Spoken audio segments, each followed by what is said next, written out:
Hello student, welcome to my YouTube channel Akhil math classes. तो आज इस क्लास में हम डिस्कस करने वाले हैं वर्कशीट नंबर 3। तो ये मैं आपको बता दूं, चैप्टर नंबर 9 चल रहा है हमारा कॉन्ग्रुएंट ट्रायंगल। तो वर्कशीट 3 का आज पहला क्वेश्चन हम सॉल्व करेंगे इसमें। तो देखो यहाँ पर फिगर में यहाँ पे गिवन है 9.28। यहाँ पे गिवन है एंगल जो पी है वो इक्वल है वाई के साथ, जो कि इसका मेजरमेंट 40 डिग्री है। मतलब एंगल पी का और वाई का दोनों का मेजरमेंट 40 डिग्री है। उसके बाद यहाँ पर क्वेश्चन बोला है कि क्यू और जेड जो है उसका भी मेजरमेंट 60 डिग्री है, एंगल क्यू एंड जेड।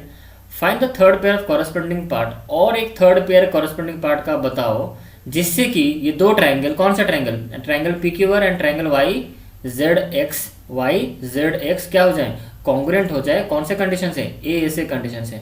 तो और एक क्या होगा तो उसको हम फाइंड आउट करेंगे। बहुत ईजी सवाल है, इसमें कुछ सोचना ही नहीं है। चलो देखो, तो इसको क्या सॉल्व करेंगे। देखो तो हमें तो यहाँ पर 4.6 यहाँ पर गिवन है, यहाँ पर गिवन है। चलो ये ठीक तो है, ये 60 डिग्री, ये 60 ये 60 है, ये 60 है, ये 40 है, 40 है।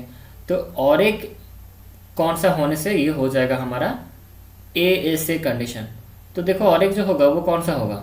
देखो यहाँ पर देखो 4.6 है, ध्यान से इस चीज़ को समझना है। यहाँ पर और एक पेयर क्या हो जाएगा, ऑलरेडी आप क्वेश्चन आपको फिगर देखोगे, फिगर में देखे आपको समझ में आ जाएगा। तो ये 40 है, ये 60 है। तो ये दो एंगल का इंक्लूडेड साइड कौन है, पी क्यू है। तो बस हो गया, ये वाला ट्रायंगल जो है हमारा, ये वाला ट्रायंगल का साइड जो है वो होगा पी क्यू, और ये जो सेकेंड वाला जो ट्रायंगल है हमारा, इसकी दो एंगल के इसके जो दो एंगल हैं, दो इक्वल जो कॉरस्पॉन्डिंग एंगल है हमारे, इसके दो एंगल के इंक्लूडेड साइड कौन से हैं, वाई जेड। ठीक है। आप बोले, कोई पूछेगा सर आपने पी क्यू और वाई जेड क्यों लिया, क्यों देखो ना, this two sides are the included side of this two angle. मतलब ये जो साइड है हमारा, ये दो एंगल जो है हमारा 40 डिग्री जो 60 था उसका इंक्लूडेड साइड है 4.6। तो ये भी 4.6 है, ये भी 4.6 है। तो हम और एक कंडीशन दो तो गिवन कर दिया हमें, angle P equal to angle Y और angle Q equal to angle Z. तो और एक साइड और एक पेयर कॉरस्पॉन्डिंग पार्ट का ये होगा कि पी क्यू बराबर होगा वाई जेड के साथ। अगर ऐसा होता है तब ये जाके ये ट्रायंगल कॉन्ग्रुएंट होते हैं बाय कौन सा कंडीशन, बाय ए कंडीशन। ठीक है, सबको आई थिंक समझ में आ रहा है। तो थर्ड पेयर कौन सा होगा ना, P Q equal to Y Z. Why this two sides are there, because this two sides are the included side of this two angle 40 degree and 60 degree. इसीलिए साइड को हमने कंसिडर किया। कोई पूछेगा आपने ये साइड क्यों कंसिडर किया, why are considering this side, this two side P Q equal to Y Z. तो आंसर बोलोगे because this two sides are the included side of this two angle. Okay, तो यहाँ पर क्वेश्चन नंबर 1 खत्म होता है हमारा वर्कशीट 3 का। अब हम बढ़ते हैं क्वेश्चन नंबर 2। तो इस वीडियो में और एक क्वेश्चन हम करेंगे। क्वेश्चन नंबर 2 जैसे मैं आपको वर्कशीट 2 में समझाया था, क्वेश्चन नंबर 4 का जो बिट 1 जो था हमारा, बिट 2 बिट 3 जो था हमारा 6 बिट था, उसी तरह से इसका भी है। वर्कशीट नंबर 3 का क्वेश्चन नंबर 2 का वैसा ही है आपको। तो यहाँ पर दो फिगर हमें यहाँ पे गिवन है, दो ट्रायंगल। आप ध्यान से देखोगे तो आपको दो ट्रायंगल यहाँ आपको नजर आएगा। तो दो ट्रायंगल, क्या ये जो दो ट्रायंगल हैं, हमें यहाँ क्वेश्चन देखो क्या बोला है, which pair of the triangle congruent. इसमें से कौन से पेयर जो ट्रायंगल है जो ए से कॉन्ग्रुएंस कंडीशन को सेटिस्फाई कर रहे हैं। अगर ऐसा होता है तो आप उसका सिंबॉलिक वे में उसको आप रिप्रेजेंट करो। तो दो ट्रायंगल को सिंबॉलिक वे में उसका नेमिंग बताओ। तो ये पहला फिगर है आपके सामने। तो पहला फिगर जो आपके सामने जो गिवन है, दो ट्रायंगल आपको यहाँ पर नजर आ रहा होगा। अब ये पूछ रहा है क्या ये दोनों ट्रायंगल कॉन्ग्रुएंट है। अगर है तो वो ए से कंडीशन में होना चाहिए। अगर ऐसा होता है, दो ट्रायंगल कॉन्ग्रुएंट भी है और वो ए से कॉन्ग्रुएंस कंडीशन को भी सेटिस्फाई कर रहा है, तब मुझे उसका नेमिंग सिंबॉलिक फॉर्म में आप बताइए। ये क्वेश्चन हमें बोल रहा है ऐसा करने के लिए, मतलब ऐसा हमें क्वेश्चन कह रहा है करने के लिए। चलो तो हम करते हैं उसको। तो हमें यहाँ पे दो ट्रायंगल, हमें जैसे क्वेश्चन में दो ट्रायंगल गिवन है, तो हम पहले देखते हैं ये ट्रायंगल, ये से ट्रायंगल कॉन्ग्रुएंट तो ए से कंडीशन में हो जाएगा। तो इसका नेमिंग क्या होगा, अब इसको फिगर को देख के भी बता सकते हो। तो ये हम इसको लिखेंगे ट्रायंगल, हम ट्रायंगल एबीसी चूज करते हैं। अब देखो जो मैंने को समझाया था आपको, मैंने ये जो वाला ट्रायंगल, पहला वाला जो ट्रायंगल आपको नजर आ रहा है, इसका नेमिंग क्या मैंने चूज किया, एबीसी। तो उसी एबीसी के अकॉर्डिंग आपको दूसरा ट्रायंगल का नेमिंग चूज करना है। ठीक है, तो नेमिंग में हम बाद में आएंगे, पहले हम देखेंगे ये कॉन्ग्रुएंट हो रहा है कि नहीं। तो यहाँ पर देखो 40 डिग्री, यहाँ पर 40 डिग्री, यहाँ पर 60, यहाँ पर 60, और ये दो एंगल के इंक्लूडेड साइड 3.5, यहाँ पर भी 3.5। तो yes this two triangles are congruent by ASA condition. अब हम नेमिंग पे आते हैं। तो हमने ट्रायंगल का नेमिंग क्या लिया बच्चों, ए बी सी हमने लिया। तो अब मुझे बताओ सेकंड ट्रायंगल का नेमिंग क्या हो सकता है। देखो ध्यान से देखो, ए से बी, आपने जो ट्रायंगल का नेमिंग दिया ए बी सी, तो पहले आप ए से शुरुआत की, ए से बी को आए, बी को सी को आए, तब ना ट्रायंगल का नेमिंग हुआ ए बी सी। तो उसी अकॉर्डिंग आपको इधर भी आना है, सेकंड ट्रायंगल में भी उसे आपको करना है। तो ए से मैं बी को आया, बी से फिर सी को आया, सी के पास आपका 60 डिग्री होता है। आपको उसी तरह यहाँ पर मुझे बताओ तो नेमिंग क्या हो सकता है। ट्रायंगल एबीसी का जो नेमिंग है उसके कॉरस्पॉन्डिंग में और एक ट्रायंगल का नेमिंग क्या होगा, उसी की तरह जैसे एबीसी आपने किया। तो मुझे बताओ ट्रायंगल का नेमिंग क्या होगा। हमने यहाँ पर ट्रायंगल ABC चूज़ किया है, तो मुझे बताओ, आप सोच रहे हो सर XYZ होगा क्या। तो अब देखो X से अब Y की तरफ आते हो तो Y के पास आपका 60 डिग्री होता है। तो क्या ऐसा ट्रायंगल ABC में से हो रहा था। आप जब A से शुरुआत की, क्योंकि आपका स्टार्टिंग लेटर यहाँ पर A है, तो जैसे आप A से B को है तो B के पास क्या 60 डिग्री यहाँ पर था, नहीं है, 60 डिग्री यहाँ पर है। तो आपने नेमिंग यहाँ पर गलत बोला, XYZ नहीं होगा। और क्या नेमिंग तब होगा यहाँ पर, वैसे सोचना पड़ेगा आपको। तो यहाँ पर आप ऐसे भी सोच सकते हो कि हमने जब शुरुआत की ट्रायंगल की नेमिंग देना, तो हमने ए से शुरुआत की जहाँ पर 40 डिग्री था। तो आप जहाँ पर इस ट्रायंगल ये जो सेकंड ट्रायंगल है जहाँ पर 40 डिग्री है, आप वहीं से शुरुआत क्यों नहीं करते। तो जैसे जेड से आपने शुरुआत की, अब जेड से शुरुआत करने से यहाँ पर दो रास्ते हैं। आप एक्स की तरफ भी जा सकते हो और जेड से आप वाई की तरफ भी जा सकते हो, बट आपको किस तरफ जाना है। जैसे आप तब फिर से आप ट्रायंगल ABC को देखना। तो ट्रायंगल आप जब ए पे खड़े थे तो अब ए से आपने क्या नेमिंग दिया है, ए से बी, बी से सी। तो अब ए से बी की तरफ जा रहे थे, बी की तरफ कुछ नेमिंग था क्या, 60 डिग्री नहीं था। तो इसका मतलब जेड से हमें किस तरफ जाना होगा, जहाँ पर नेमिंग 60 डिग्री ना हो, मेजरमेंट 60 डिग्री ना हो। तो हमें जेड से एक्स की तरफ जाना होगा। इसका मतलब अकॉर्डिंग टू जो मैं आपको समझाया, जो आपको रूल समझाया, उसी के अनुसार अगर ऐसा हम नेमिंग करते हैं तो ट्रायंगल ABC के अकॉर्डिंग कौन सा यहाँ पर नेमिंग हो सकता है, Z, X एंड Y। ठीक है, Z से X, X से Y। ठीक है, समझ में आ रहा है सबको।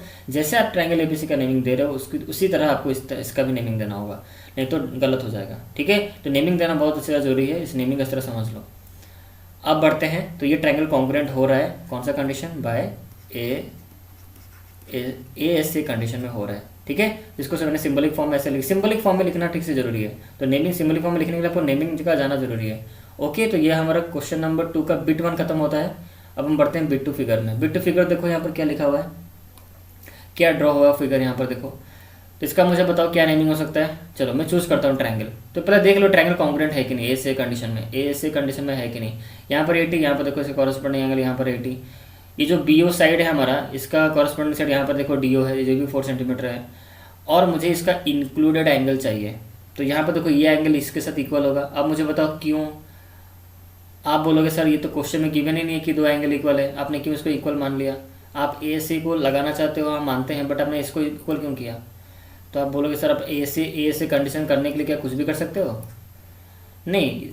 इसका यहाँ पर ये दोनों एंगल का इक्वल करने का एक रीज़न है, मैंने आपको बताया था वर्कशीट नंबर 2 में बताया था कि जब 2 लाइन आपस में ऐसे इंटरसेक्ट करते हैं तो ये 2 एंगल क्या होगा, वर्टिकली अपोजिट एंगल होता है। इसका मतलब ये दोनों एंगल क्या है आपका, वर्टिकली अपोजिट एंगल है। कौन सा एंगल, AOB, मतलब this angle, and angle COD या फिर DOC बोलो, कुछ भी बोलो। तो ये दोनों एंगल आपके इक्वल है, वह वर्टिकल अपोजिट एंगल। अब क्वेश्चन में आपको दे या फिर ना दे, आपको समझना है यहाँ पर। ठीक है, तो यहाँ पर आई थिंक सब बच्चों को समझ में आ रहा है कि कैसे ये एंगल दोनों इक्वल हो गए। तो ये वर्टिकल अपोजिट एंगल के अकॉर्डिंग ये दोनों इक्वल हो गए। तो ये दोनों एंगल इक्वल है। तो ये 2 एंगल के इंक्लूडेड साइड क्या है, 4 सेंटीमीटर। और ये 2 एंगल के इंक्लूडेड साइड मतलब इसका यहाँ पे जो भी एंगल हो कुछ भी मेजरमेंट हो सकता है, इस एंगल का, ये दोनों एंगल का कुछ भी मेजरमेंट हो सकता है, बट दोनों इक्वल है। ये 2 एंगल की इंक्लूडेड साइड 4 सेंटीमीटर। तो yes, this 2 triangles are congruent by ASA condition, angle side angle. Okay, अच्छा अब हम देखो इसको सिंबलिक फॉर्म में इसको रिप्रेजेंट हमें करना है। तो मैंने ये जो पहला ट्रायंगल है इसको मैं चूज करता हूँ, जिसको यहाँ पे ध्यान से देखना है। तो जो भी ट्रायंगल का नेमिंग चूज करते हो उसी के अकॉर्डिंग सेकंड ट्रायंगल का नेमिंग होगा, इस चीज़ को ध्यान में रखो। तो हम यहाँ पर ट्रायंगल का नेमिंग चूज करता हूँ, मैं सबको चूज करता हूँ। यहाँ पे लिखता हूँ ट्रायंगल, मैं यहाँ पे लिखता हूँ AOB। मैंने यहाँ पे लिखा ट्रायंगल AOB, ध्यान से देखो इस चीज़ को। मैंने यहाँ पे क्या कंसिडर किया, ट्रायंगल AOB। तो ट्रायंगल AOB मैंने यहाँ पर कंसिडर किया। तो A से मैं O को गया, फिर O से मैं B को गया। देखो लास्ट में 80 डिग्री आ रहा है, लास्ट में यहाँ पर B के पास।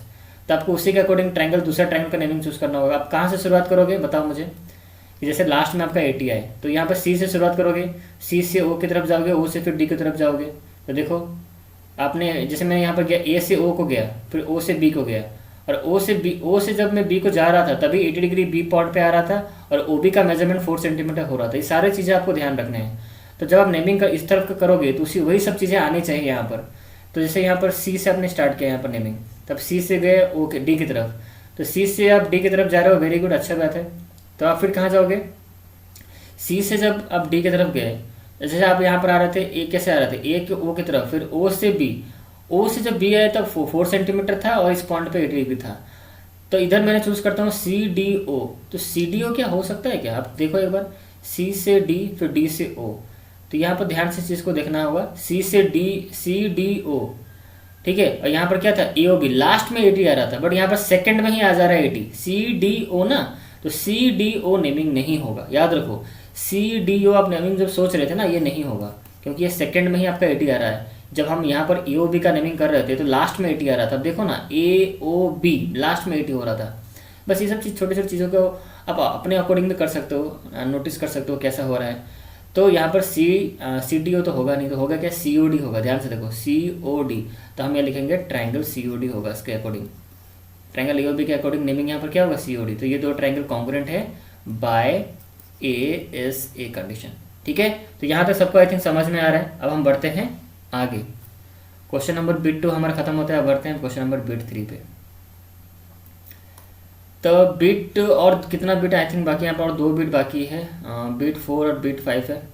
तो आई थिंक मैंने आपको 2 नहीं और 3 बिट बाकी है आई थिंक। हाँ, 3 बिट बाकी है। तो 3 बिट को आई थिंक अभी तो होगा नहीं, नेक्स्ट वीडियो में, नहीं तो हम इसको ख़त्म करेंगे। अभी तो टाइम हो गया है। तो बच्चों मिलते हैं नेक्स्ट वीडियो में, इसको हम ख़त्म करेंगे। बिट 3, 4, 5 और 3 बिट बाकी है, उसको ख़त्म करेंगे नेक्स्ट वीडियो में। तो इस वीडियो में इतना ही।